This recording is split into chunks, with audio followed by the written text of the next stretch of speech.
Salut les amis. Salut la team. Hello. Salut. Super. Tout va bien? Grande forme aujourd'hui. Bon, on est sur les derniers jours ici, Ouais. il est temps que ça se termine aussi, je pense. Ça va pas faire de mal. Ouais, enfin. Et voilà, et du coup, on s'est dit pourquoi pas faire une petite FAQ. On va vous poser, enfin c'est vous qui allez nous poser des questions, on vous a demandé ça sur les réseaux sociaux. Et du coup, il y a une présélection qui a été faite, c'est ça? Ouais, ça c'est Poineau notamment et Lolo qui regardent un petit peu ça. Ils vont nous poser les meilleures questions. Les meilleurs ou les pires? Alors on va voir les meilleurs ou les On pires. leur fait confiance vraiment Hein, On leur fait confiance vraiment? Bah écoute, on va pas avoir le choix aujourd'hui. L'autre il a failli cramer l'appart 2-3 fois, donc on va pas trop lui faire confiance, mais bon, faut bien de temps en temps. Hein. Allez Poineau, on est ready. Première question. Alors première question donc de BR10, vous préférez que la France gagne l'Euro ou alors que votre club de cœur gagne un titre important? Ramène-nous l'hexagone là tout de suite. Attends, en train de dire que tu privilégies le club à la nation? Je dis, ramène-moi l'hexagone. Non, la France a gagné beaucoup de trophées récemment, elle n'a plus besoin. L'Euro, c'est pas la Coupe du Monde. Ouais, voilà, donc ramène-nous un bon gros titre de Ligue 1 et on va le mettre dans le salon, c'est parfait. Ouais, franchement, un titre de champion de France contre un Euro, contre une Coupe du Monde, je sais pas, mais contre un Euro, ouais. Et toi, Pipion, le titre de Ligue 2? Moi, j'allais dire d'abord une victoire contre la DNCG, c'est bien, mais après, on va voir. Moi, je suis un peu partagé parce que revivre le doublé Coupe du Monde Euro, ça me ferait bien kiffer. Mais bon, on a eu tellement d'émotions avec l'équipe de France, quelque chose de positif, de très positif avec Bordeaux, évidemment, je prends moi. Ah, moi, je prends le titre avec Nantes. Hein. Non, mais si t'es supporter parisien, t'as l'habitude. Je veux dire, pour nous, les autres, C'est pas pareil. quand il y a un titre en Coupe de France, ça faisait 150 ans. Là, il faut remonter à très longtemps aussi pour un titre de champion de France. La vérité, pour Nantes, je prends le titre de champion de France tous les jours. La France, ils vont regagner d'autres choses, donc tranquille. Et même contre une Copa. Quel est le rapport? Quel est le rapport? Je vois pas de quoi tu parles. Adrien sur Twitter, quel est votre premier souvenir foot, messieurs? Moi, c'est l'Euro 2000 et mon père qui s'explose au plafond en sautant de joie sur le but de Trezeguet. J'avais 7 ans, j'avais pas encore conscience de tous les trucs rapport au foot. Mais voir mon père sauter de joie et la liesse derrière, ça c'était marquant, ouais. Moi, j'en ai un qui me vient en tête. On est d'accord que ça peut être un truc personnel avec le foot et Bah pas ouais. forcément une compétition ou Non, mais bah je ouais. pose la question. bien sûr. Ah bah si après on parle de quand on jouait nous-mêmes au foot, c'est pas pareil que des souvenirs du foot en général Premier qu'on a. souvenir foot, moi je le prends comme ça en fait. Moi je dirais pour parler de football professionnel, je me rappelle j'avais 4 ans, c'était finale de Coupe du Monde 98 et je me rappelle d'absolument rien du match dans le jeu et je me rappelle qu'on avait à la maison une espèce de trompette de peña au-dessus de la cheminée et dès que la France marquait je prenais la trompette et j'allais souffler comme un dégène dehors et voilà c'est ce que je me dans la rappelle. trompette. J'ai commencé très tôt à souffler dans la trompette. Moi en vrai j'arrive pas à me rappeler le premier souvenir pro que j'ai en tête, mais le premier souvenir foot que j'ai en tête c'est quand j'étais petit et que je crois que j'avais 4 ans et vraiment je voulais m'inscrire en club et je voyais mon grand frère jouer. Moi je pouvais pas m'inscrire en club, j'ai pu à 5 ans et demi parce que voilà j'étais entre 2 années. Du coup j'avais le démon, mais du coup je m'amusais, je mettais la misère déjà à toute son équipe alors qu'ils avaient 1 an et demi et tout, tu vois. Je les driblais tout, je m'amusais et même les entraîneurs ils me disaient bon on a hâte que tu puisses jouer, tu vois. Et j'étais dégoûté parce que je les voyais jouer en match officiel entre guillemets. Moi je pouvais pas jouer sur mon premier souvenir foot. Je driblais déjà tout le monde, t'allais au Messi quoi. Moi, mon premier souvenir foot, c'est l'Euro 2000 comme Scipion. Ce fameux geste d'Abel Xavier en demi-finale avec le Portugal contre la France où il touche le ballon de la main. Il y avait tout un débat, je me rappelle de ces discussions après match. Et finalement, il y avait un penalty qui avait transformé Zinedine Zidane, qui d'autre. Et c'était la première grosse compétition, premier souvenir. Et j'ai plein de petits souvenirs sur cet Euro. Et le plus marquant, effectivement, c'était cette main d'Abel Xavier. Nouvelle question de Ramirez qui nous demande si vous pouviez passer une soirée au restaurant avec un sportif pro, ce serait qui? Il y en a, ça serait pas dans un restaurant qui voudrait passer la soirée. Qu'est-ce que tu veux dire par là? Moi je sais pas. Bon, toi, on sait. Quelque chose à... Bah non, moi, nous c'est dire pas pour me la raconter, mais j'ai eu la chance déjà de voir le GOAT. Voilà, après, donc du coup, moi, si tu me demandes sportif, je pense que je partirais sur un autre. Alors, il y a un joueur que j'aurais aimé rencontrer, c'est Shevchenko, que j'ai pas eu cette chance, donc j'irais peut-être Shevchenko niveau foot, par exemple. Après, si je dois sortir du cadre un peu foot, moi, il y a Djokovic ou, tu vois, un mec comme Jordan, voilà, un Djoko ou un Jordan. Je suis un peu partagé. En vérité, le problème, c'est que ça serait la barrière de la langue, tu vois. Enfin, si je donne un joueur étranger, je serais pas capable de communiquer avec lui. Djoko, il parle français. Mais c'est vrai qu'idéalement, moi, ça serait par exemple Andrei Roublev. J'aime bien, il est fou complet comme moi. Ouais. Donc voilà, ça pourrait être sympa de faire cette rencontre-là. Après, c'est vrai qu'on a eu l'opportunité quand même de rencontrer un petit peu du monde grâce à notre boulot. Et il y a peut-être un petit peu moins cette magie, ce rêve de dire j'aimerais rencontrer telle ou telle personne. Mais non, j'ai pas d'exemple frappant qui me me viennent en tête. Je me dis, ah ouais, lui, j'aimerais trop passer un moment avec. Moi, j'aurais peut-être dit en foot R9, que voilà, un petit resto avec R9, je pense qu'on peut bien s'amuser. Et Faut avoir des sous pour payer l'addition. Ouais, voilà, je me dis. Hors foot, peut-être un mec comme Federer. Parce que grosse affection tennistique. Federer, je pourrais parler français avec lui, donc ça pourrait matcher, ouais. C'est ça. Et ben moi, ça serait un coach, Marcelo Bielsa. J'aimerais bien échanger, je réviserai un peu mon espagnol quelques secondes avant, quelques Avec minutes de la avant. conversation. Ah ouais. Et Ça veut trop faire les grands coachs. Non, mais pas ça, mais c'est que Bielsa, pour discuter avec lui, c'est compliqué. On sait que c'est oh pas non, le- non, t'inquiète, je m'en fais pas pour ça, je saurais lui tirer les verres du nez. Ah bah écoute, hâte de voir ça, hâte de voir si un jour tu vas rencontrer Marcelo Bielsa ou pas du coup. Nouvelle question de Mounir qui nous demande comment notre séjour s'est passé et si on va remettre ça, pourquoi pas, sur une prochaine compétition. Non, honnêtement, bon séjour, la vérité. On a pu voir des bons matchs, on a pu bien kiffer ensemble et tout, donc très cool. Après, évidemment, on était à 7-8 constamment, il y a du caractère et honnêtement, c'est bien passé dans l'ensemble. Ouais, Il n'y a pas eu d'embrouille de ouf ou quoi. Des fois, Pas eu il de y a sang. eu des légères frictions en faisant du sport parce que tu sens que ça avait besoin d'évacuer, certains, plus que d'autres. Ah, elle était pas sortie, hein. Bah, c'est la vérité. Kanto, elle était pas sortie. Je m'en bats les couilles, c'est pas lui à faire. mais si elle sort, elle a pas relancé. Normalement, elle était pour nous, la balle Voilà, de salle. vous avez joué arrêté. Pourquoi il rage comme ça? T'es un tricheur, Schwinn, tu sais que t'as raté ton contrôle. Zal, il avait dégagé, ça a joué. C'est toi qui fais des histoires pour là, t'attends à 100%. Eh, Kanto, là, t'attends à 100%. Le ballon, il jouait. Vous jouez de là, arrêtez. Mais le ballon, on joue là, arrêtez quand il sort.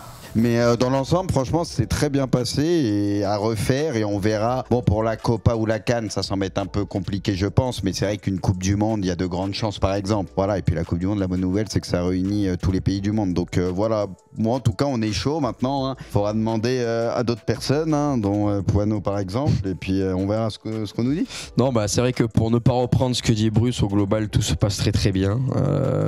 Pas d'embrouille. Après, bon, c'est vrai que la cohabitation, il y a des choses des uns et des autres qui vont déplaire. Mais voilà, tout le monde est suffisamment conciliant pour garder un petit peu les choses parce qu'il y a finalement rien de méchant, rien de grave. Donc non, le voyage est vraiment top. On kiffe tous, on va voir des matchs, on rigole, on joue, on discute. Donc tout est parfait.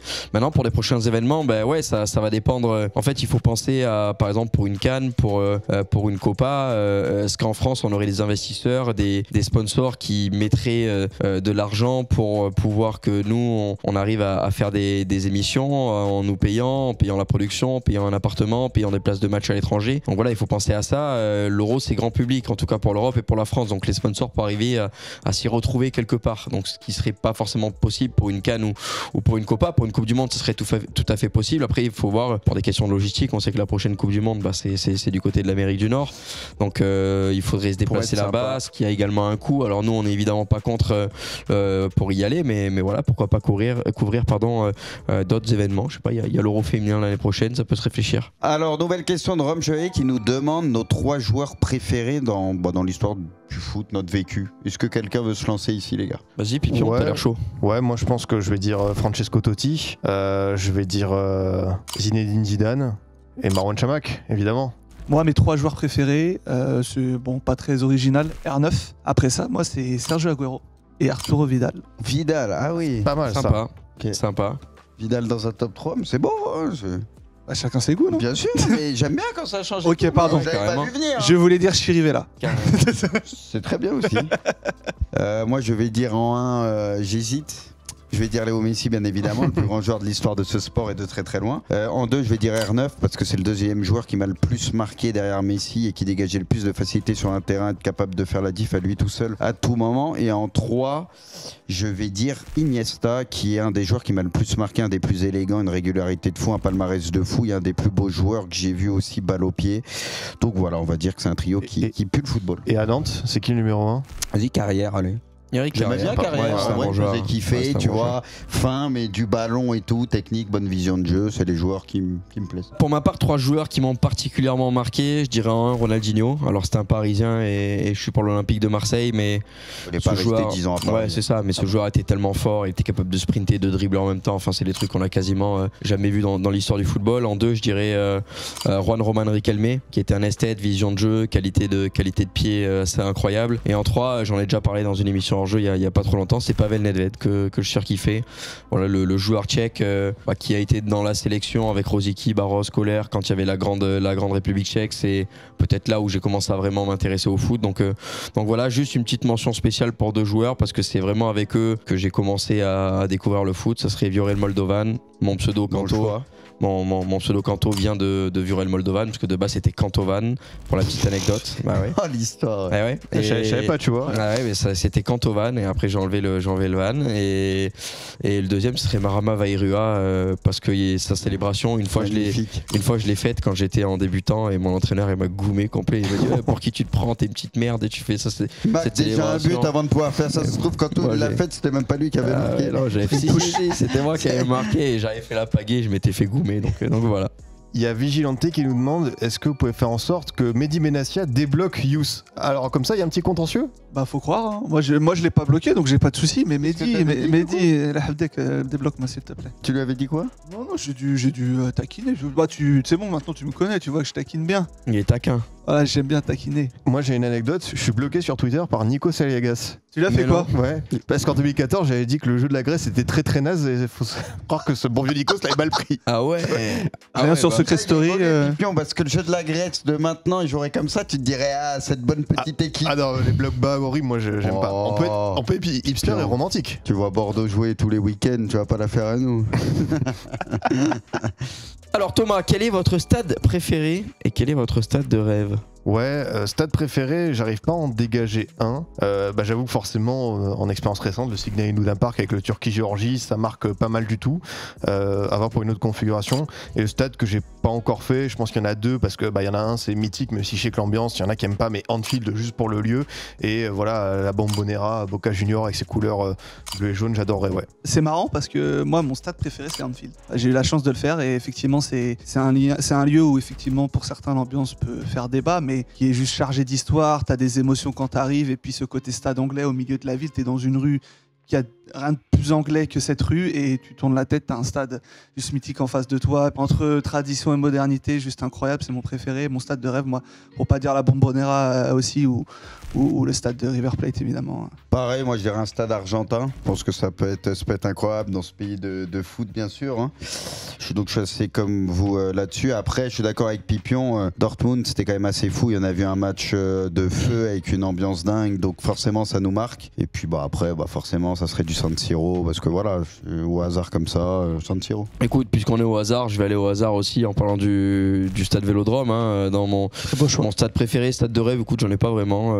J'ai pas un rêve absolu dans un stade, mais c'est vrai que faire un derby turc, un derby argentin, des matchs en ambiance dans des stades mythiques, ça pourrait être sympa. Puis le Santiago Bernabéu là, récent, m'a l'air sympa aussi, donc voilà, à visiter, mais j'irai pas parler de rêve non plus, quoi. Puis à la fois quand on allait voir Turquie-Portugal, il y avait un supporter turc qui disait ambiance à Marseille, tu vois, quand tu nous as parlé ambiance incroyable, il disait Paris c'est dur, il disait Paris pas d'ambiance, il disait Paris only money, c'est dur. Ah ouais. Il a dit par contre Marseille, tu voyais il kiffait, il dit un vrai ferveur et tout. C'est des manqué peuple incroyable, hein. C'était toi infiltré chez les Turcs ou quoi? Tu trouves que je ressemble un peu, c'est ça? Ah Bruce, je crois que c'est une question qui t'est un petit peu adressée celle-là. À quand un retour de la team hors jeu sur FM comme on l'a fait dans le passé? Moi perso ça serait un gros kiff, mais il y a que des ministres ici, donc à croire qu'une fois tous les 15 jours il n'y a pas un créneau qui peut se dégager. La vérité, j'ai essayé de chauffer plusieurs fois, mais dès que c'est des jeux, des trucs en multi, les gars, je vous le dis, c'est très compliqué. Parce que tous, là, des emplois du temps de ministre. Donc voilà, c'est dur à mettre en place, mais moi, je kifferais parce que... Tu sais à quel ministère je suis, moi, ou pas? Oui, bientôt, je sais dans lequel tu vas et tout.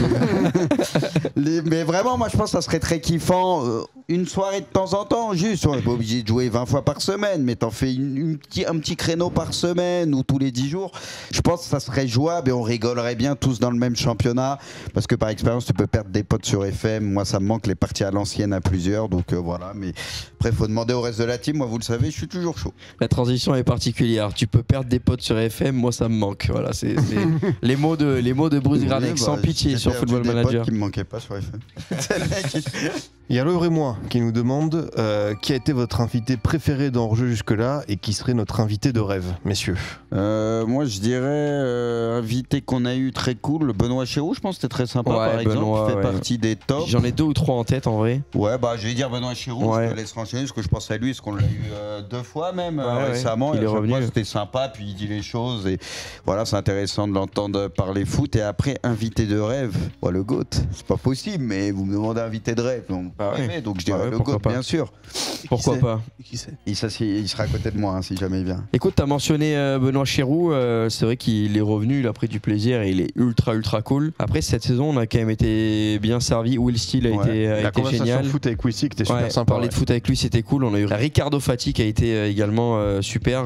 Son expérience de joueur, sa sympathie, sa connaissance footballistique, sa simplicité. C'était vraiment cool de les avoir. Bon, évidemment, tous ceux qu'on cite pas, ça veut pas dire que c'était pas des invités agréables, mais c'est vrai qu'au global, on a eu des invités sympas. Je pense à Nico Lemaître aussi qui est venu, qui nous a fait l'amitié de venir l'année dernière. Voilà, on a eu une bonne paire d'invités et au global, on se force pas à inviter les gens. Donc quand on a des gens, c'est qu'on est satisfait. Bon, je vais pas faire toute la liste, mais Sabatier aussi, c'était génial. Tu vois, c'était des bars, de l'écouter, nous raconter qu'il a vécu en Allemagne, son rapport avec ce pays-là, nous raconter des anecdotes, des histoires. Donc au global, il n'y a pas vraiment d'invités qui se démarquent. On en a plein qui sont très bons clients. Évidemment, de temps en temps, il y a des clients un petit peu moins bons, mais au global, tout se passe très bien. Moi, j'ai un invité que j'aimerais bien faire venir et je sais qu'il part rarement, mais ça peut être incroyable niveau discussion foot, c'est Johan Gourcuff. Je pense que ça peut être sympathique. C'est Ouais. qui se fait très discret. Lui. S'il a Ouais, disparu il fait- des médias, c'est pas pour venir déblatérer tout ce On qu'il l'a vu a, faire tout un ce qu'il a eu petit toute foot sa il y a pas carrière. longtemps à Bordeaux, mais ouais, c'est vrai que tu n'entends jamais parler. Ah, Ribéry, ça pourrait être marrant ça. Ça pourrait être cool. Hein. Et je pense qu'il s'intégrerait bien dans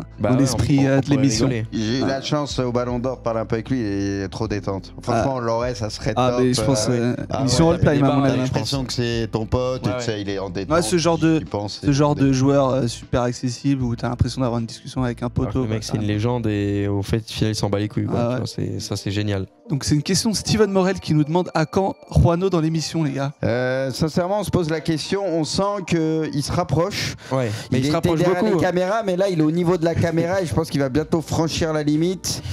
Donc, c'est qu'une question de temps. Je pense qu'il attend le faux pas de quelqu'un. Mais déjà, quand on prépare les émissions hors jeu, de temps en temps, il y avait une chaise en plus. On se demandait pourquoi. Et elle était placée instinctivement. Donc, je pense que c'est pour lui dans les semaines à venir. Allez. On a reçu son CV d'ailleurs pour rentrer dans les chroniqueurs d'enjeu, donc on va étudier sa candidature comme tout le monde évidemment. Faut juste pas mettre de câble sur le plateau. Non, Parce que t'as parlé non. de faux pas, ça y en a eu du faux pas. Hein. C'est du faux pas qu'il faut pas. Question de Zinzinul 36 43 014. Quel est votre maillot préféré all time? Ouais. Ah, vas-y, moi, il y en a un qui m'est venu en tête comme ça. Bah, pareil. Je sais pas si c'est Ton préféré, mais c'est le premier qui est venu dans ta Mais j'ai tête. pensé au Fiorentina Nintendo Batistuta. Tu vois, sur un maillot qui m'a marqué avec Batigol et tout. Le maillot avait du flow de ouf. Donc vas-y, je dirais celui de la Fio. Écoute, moi je me lance. Mon maillot alors c'est pas mon maillot préféré, mais c'est le premier qui m'est venu en Ouais, tête voilà, quand j'ai c'est pensé ça, à maillot. exactement. C'est le maillot orange de l'Olympique de Marseille. Voilà, avec le Ok. 9 dessus. Belle époque pour l'Olympique de Marseille. Moi, c'est Arsenal, la dernière saison à Highbury, couleur Bordeaux avec le O2 Nike en doré. Ok. Le flocage Henry Ouais, il est derrière, beau, il est celui-ci beau. C'est il vrai qu'il envoie du très très lourd, simple, efficace, sobre, tout ce que je kiffe. C'est vrai. Moi, mon préféré, c'est un maillot de l'Inter. Le 98 avec le Pirelli qui Ah, il était était gris et noir à magnifique. l'époque Ronaldo. Il avait le Magnifique, 10 c'est d'ailleurs. vrai. Ça me fait Et mal, je mais- l'ai dans ma collection. Et juste incroyable. Avec la pub, avec R9, avec Pirelli, vous vous rappelez de la pub, sans maîtrise, la puissance n'est rien. Rien. Tu le voyais comme ça, tu sais, comme le truc avec son pied, et ça faisait comme un pneu en fait, son pied. Les amis, Riyad Morata, combien vous coûte un voyage comme celui-ci pour être en Allemagne avec toute la team hors jeu? Perso, c'est pas moi qui tiens les comptes, je sais pas pourquoi Ouais. tu t'es tourné instinctivement vers moi, mais tout ce que je sais, c'est que ça coûte assez cher, très cher même, plus qu'on ne le pense, que les gens le pensent forcément, parce que voilà, il y a la bouffe, il y a le lieu où on est, il y a quand même pas mal de matos à faire venir ici, il y a du monde pour bosser aussi sur les émissions, donc ça coûte beaucoup d'argent, c'est pour ça qu'il faut des sponsors, donc on les remerciera jamais assez, parce que sans eux, bah, déjà hors-jeu n'existerait pas, donc nous on pourrait pas kiffer, et puis bah, des voyages comme ça n'existeraient pas non plus. On a eu cette chance de voir beaucoup de matchs de foot, parce qu'il y a aussi les places, etc. Il y a des sponsors qui ont pu nous régaler, il y en a aussi quelques-unes qu'on a achetées, donc voilà, sans tout ce beau monde, bah, on pourrait pas faire ça. Ouais, je me permets même de rajouter, comme tu l'as dit, des frais derrière, location de voiture, l'essence, tu as parlé de la nourriture, il y a les salaires des chroniqueurs de l'émission, salaire de la régie, le matériel en plus. Donc voilà, comme tu l'as dit, il y a beaucoup de frais pour une émission. Ce que nous paye le sponsor, c'est pas vraiment ce que nous on met dans la poche. Il y en a beaucoup qui vont servir pour la partie production. Donc c'est pour ça qu'on est accompagné notamment par plusieurs partenaires tout au long des diverses émissions, des diverses vidéos toute l'année, parce que ça coûte très cher. Et merci à eux de pouvoir nous faire vivre ces moments-là, parce que c'est un kiff inoubliable, tout simplement. Bon, ce bruit, ça y est, on arrive à la fin de cette FAQ. On en refera évidemment, mais quand tout le monde parle, c'est vrai que ça a tendance à durer beaucoup. Et puis il y a eu tellement de questions. Merci à vous de nous avoir posé des questions sur Twitter, sur Instagram et sur les divers réseaux sociaux. Bon, on n'a pas appris des choses qu'on ne savait pas, mais la prochaine fois, on pourra faire une petite FAQ un petit peu plus touchy peut-être. Ouais, on pourra peut-être même aiguiller les gens avec un thème ou deux, je sais pas. Voilà, après c'est tellement à l'infini que de toute façon, nous on prend toujours du plaisir. Et j'ai quand même appris 2-3 trucs. Son embrouille avec Benassia, ouais, tu vois. C'est vrai. Ça a cité du Nedved en top 3. Qui d'autre avait cité quelqu'un d'autre aussi, je sais plus. C'est des joueurs que t'attends pas. Ah bah, ouais, c'est vrai. Arthur Vidal. Chamac dans son top 3. Voilà, donc c'est cool quoi. On sait qu'il y a des gens qui sont bizarres de base, mais on en apprend un peu plus quoi. Et écoutez les amis, on va vous laisser sur ces belles et sur ces douces paroles. C'était la team hors jeu dans une toute nouvelle FAQ. On en fera d'autres. En attendant, passez une bonne soirée, bonne journée. Ciao.